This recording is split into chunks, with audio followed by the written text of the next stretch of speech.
My neighbor has an adolescent, like 10 to 12-month-old silver lab. He got it as a puppy and now it's like a teenager. And the other day, he seemed to have left the house for a few minutes and the dog started barking, just kind of continuously barking. I think some other dog set it off or whatever, doesn't really matter. Anyway, very quickly the upstairs neighbor came out in his pajamas. It was like 8 p.m. and on a weekday. And like marched down and did like the police style knock on this guy's door, kept doing that, and then it was maybe just 10-15 minutes and the owner of the dog came home and they sort of had it out, and he was saying, like, the upstairs neighbor was saying that he was trying to sleep and the dog kept barking and he's got to shut up his dog, and the guy said, "Oh, sorry man, sorry," and was cool about it. But it got me thinking. Firstly, I just felt bad for the dude because you have a big dog and you live in anywhere where someone can hear your dog barking. And when your dog barks, even for 10 minutes, it can be pretty loud. And being a person who sort of lived via taking my dog to work with me and dropping my dog off at work and never being able to see a movie or do anything fun without taking my separation anxiety dog with me or dropping her off at work where she could bark to her heart's content, stress out.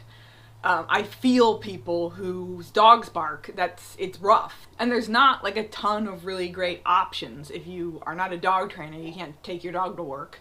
And shot collars are terrible, and, debarking is terrible, and hardly anybody does it. And for some dogs, it's really hard to control barking. We get a lot of sort of senile older dogs that come into daycare that just bark because they're like Alzheimer's dogs, and unless somebody's actively petting them, they bark a lot.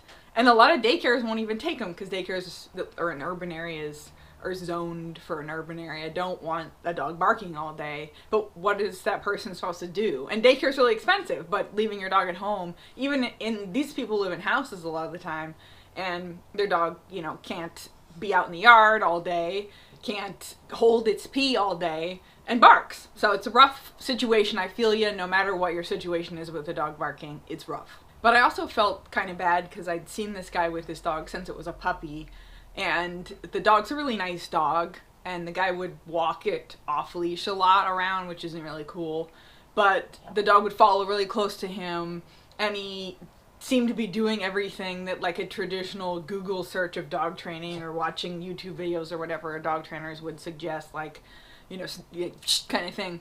So, or TV to his dog, and but he's nice. I've never seen him do anything. He seems like he loves his dog and is compassionate towards his dog, but as with most people in the world, he doesn't have a lot of great information about how to handle his dog.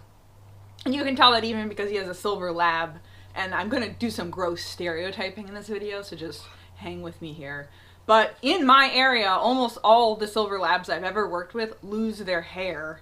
A silver lab is just a lab that's like a silver blue color. Lose their hair like at 1 to 2 years of age.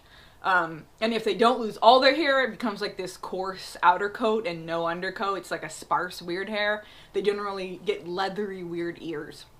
So, without hair on them. So I didn't want to like start off by being like, "Hey dude, how can I don't want to say I'm a dog trainer because I don't want to get in that conversation, but like, your dog's not going to have any hair. Sorry." Like, I don't know what to say. So first thing is that when he Googled silver labs or looked it up, nobody told him, "Hey, all of them lose their hair," at least in my area they do.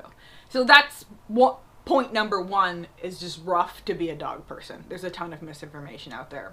And then secondly, he's raising this dog, which he probably thinks was really a good dog because it would follow close to him as a young dog and not venture out. And now it is barking at everybody. So when he takes it out to pee, it barks at every person that it sees. When I have a dog with me, it cautiously approaches and sort of barks at the dog. It's interested but doesn't approach us. Its hackles go up and everything. But the dog is heading down the rabbit hole of extreme fearfulness.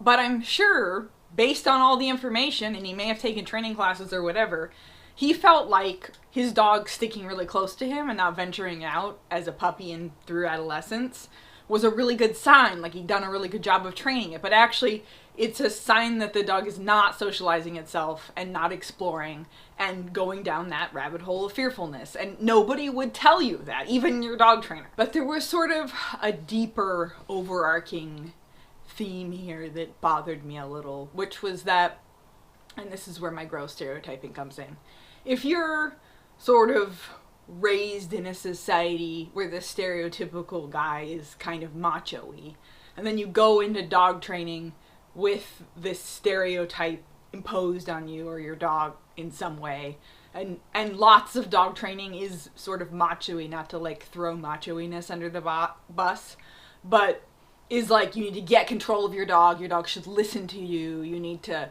show your dog who's boss, that kind of thing. Even somewhat like positive trainers do that kind of thing.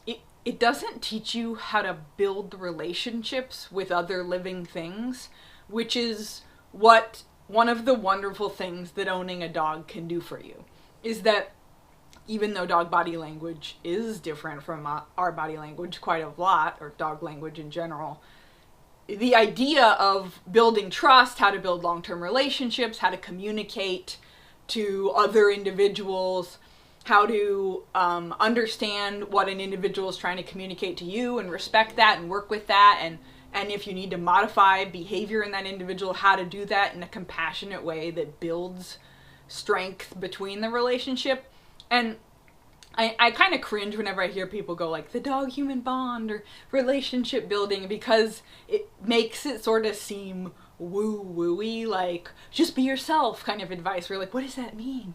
But you can actually learn how to better communicate with people, and you can actually learn how to better communicate with your dog, and you can learn how to communicate with people in a way that builds relationships, makes you happy, and has a more desirable interaction between you two in a way that's not manipulative, just in the same way you can do this with your dog.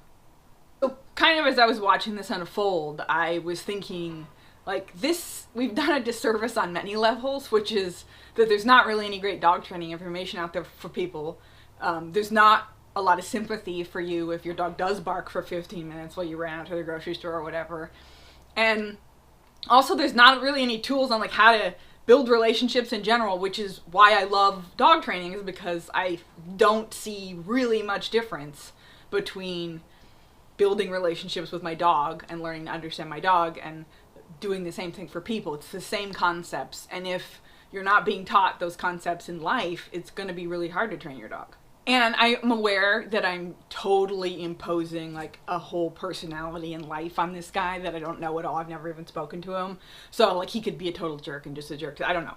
But he doesn't seem to be, and he reminds me of a lot of training clients, not just men, but like all training clients who feel this burden of trying to get their dog under control or get their dog to do what they want or make their dog listen or whatever, or just whatever method they're using. There's a ton of misinformation out there. And a lot of the information does not reflect how to build relationships, period, between anything. And that's kind of the important point here, is like, you don't go through life trying to get people to do what you want, make them listen to you, get that person under control. And so it's kind of like, why would you think of a dog relationship as being that same way? And how would it benefit you to think of that? Like, wouldn't you like your relationship with your dog to be a learning experience for you to understand how to just better communicate in general, or at least apply these things you've learned about how to communicate, understand people, how to get what you want out of a relationship without being manipulative to another animal to build your skill set?